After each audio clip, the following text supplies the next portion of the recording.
ॐ तपस्वाध्याय शुश्रूषा कृष्णपूजारतं मुनिं विश्वेशमिष्टदं वन्दे परिव्राट् चक्रवर्तिनं श्रीगुरुभ्यो नमः. Hari Om to all. Welcome back to Bhagavad Gita session. Today we are going to look at Bhagavad Gita chapter 1 verse 33. In the previous verse, Arjuna rejected victory, kingdom, pleasure, even life itself.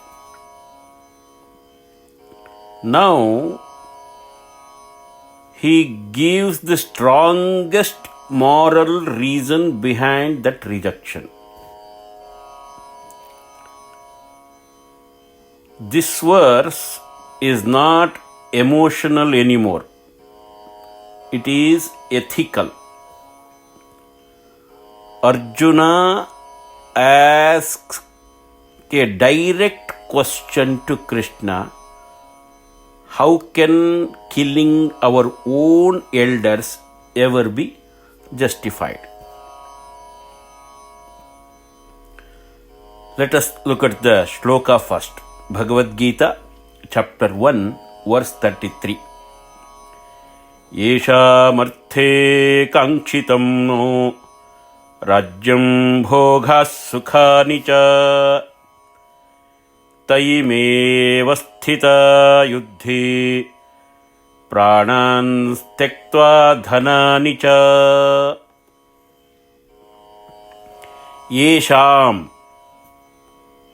for whose sake, अर्थे, for the purpose, कांक्षितम्, desired, नः, by us, Rajyam, kingdom, Bhogaha, enjoyment, Sukhani, pleasures, Cha, and Te, they, Ime, these, Avasthitaha, standing, Yuddhe, in battle, Pranan, lives, Tektva, having given up, Dhanani, wealth, Cha, and.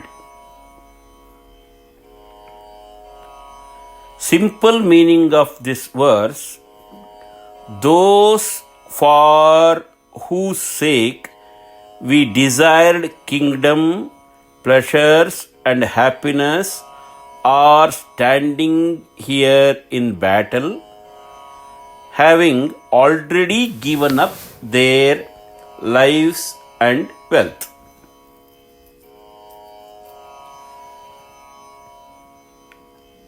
Let us look at the deeper explanation of this verse.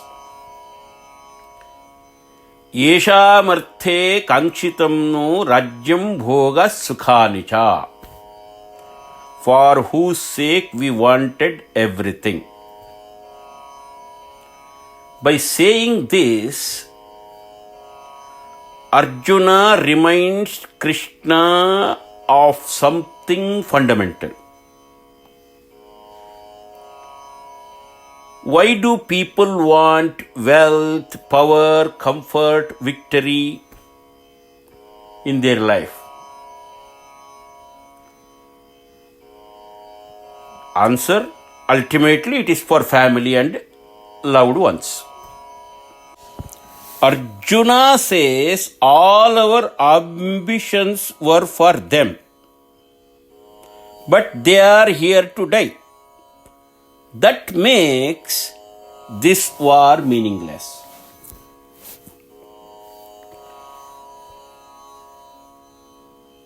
When Arjuna says Rajyam Bhoga Sukhanicha, it's a kingdom, enjoyment and pleasures, it may appear that he is talking only about worldly pleasures. But the Upanishads tell us that human life is driven by three fundamental desires. That is, we called Ishanatraya. One is Lokaishana, Vittaishana, and Putraishana. Lokaishana means the desire for enjoyment of life here and beyond. Earthly happiness, heavenly pleasure, and even liberation. Vittaishana,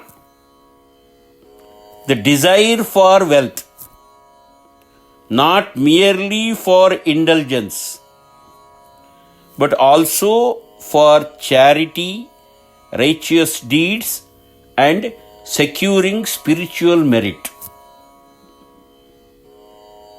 And the last one is Putraishana, the desire for progeny, joy of children, continuity of family, upbringing of responsible citizens, and preservation of dharma for future generations. So when Arjuna says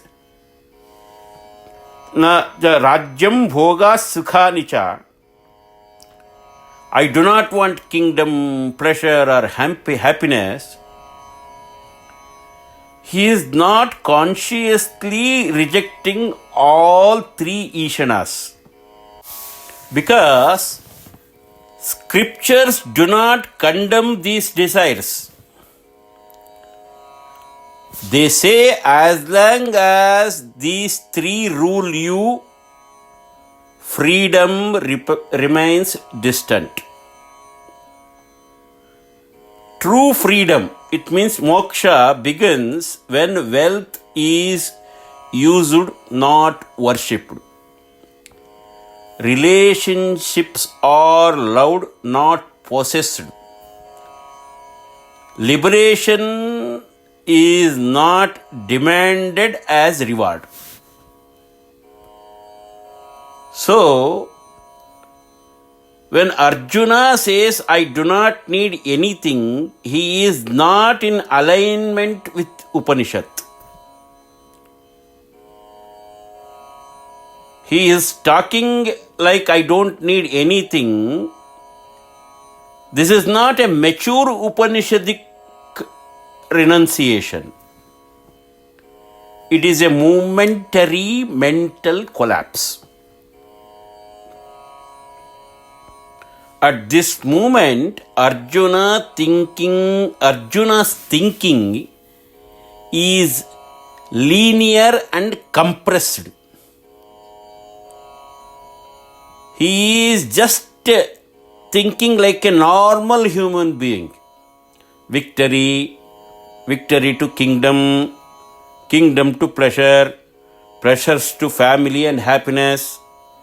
He is not thinking beyond this chain. This narrowing of vision happens when the mind is overwhelmed by trauma. That is why it sounds as if Arjuna is only rejecting earthly things. In reality, his mind has temporarily lost its wider perspective. Arjuna is also momentarily forgetting something crucial. A king's duty is not only personal happiness. He is rejecting all these pressures and he is completely saying, I don't want to fight or anything. He is just thinking of his own family. He is not thinking as a ruler. A king's duty is not only personal happiness. It is protection of people, safeguarding dharma, maintaining social order, ensuring future generations live securely. Because of emotional overload, Arjuna is unable to see the larger responsibility clearly. Krishna will restore this vision later. When he says that I don't want to fight and I don't need this kingdom or pleasure or happiness, he gives particular reason. Te ime avasthita yuddhe. For whose sake we are doing or we are fighting this war, the very people for whose happiness life was lived are now standing on the battlefield. Oh, what happens? Okay, no problem. No, they are not standing here not as beneficiaries, but as a target. This reverses the entire logic of ambition. That is why I don't want to fight. Okay, take it easy. Why are you so emotional? He says, Pranan tektva dhananicha. They are already ready to lose everything. Arjuna says they have already given up their lives and wealth. Pranan tektva dhananicha. They are prepared to die. They have accepted the loss. If they die, who will enjoy the kingdom? If they are destroyed, what is left to rule?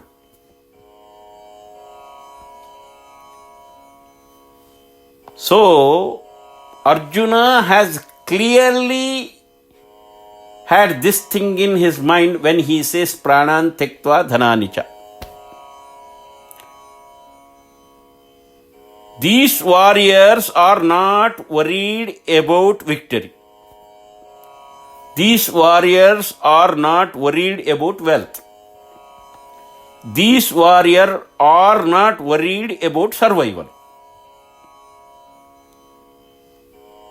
They are here in this battlefield and are ready to lose everything. If they themselves are not attached to outcome, what is the meaning of destroying them for gain?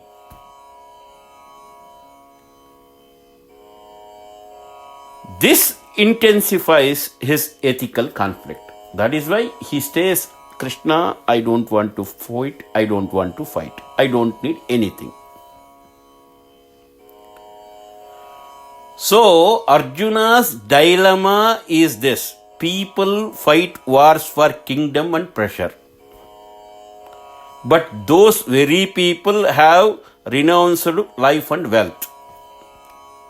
And those for whom happiness was sought are the ones who will be destroyed.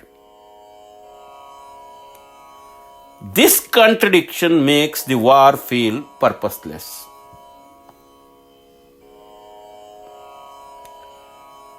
That is why Arjuna, he is totally worried. That is why he is got too emotional and said, I don't want to fight. So, this verse shows us anybody, the strongest person, can go through emotional issues in his life. Arjuna is not weak. Okay, if he is ignorant? He is not ignorant at all. But he is standing at the intersection of Upanishadic ideas, Kshatriya duty, and human attachment. And at this intersection, his mind temporarily collapses.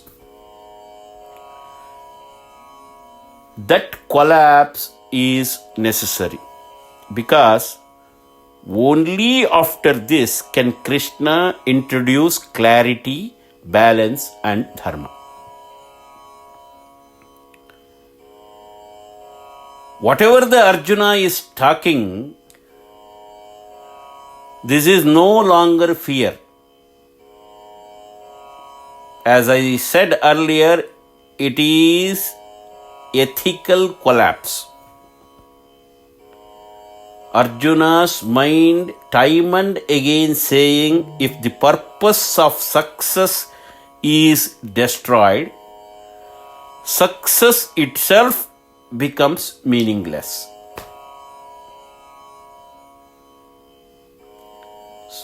But this is not renunciation born of wisdom. This is renunciation born of moral contradiction. That is why he says, I don't want to fight.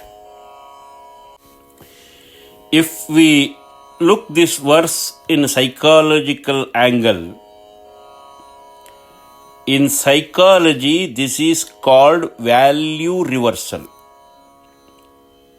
When goals destroy the reason for which they exist, when success eliminates meaning, when achievement brings guilt, the mind shuts down motivation. That is exactly what is happening here to Arjuna.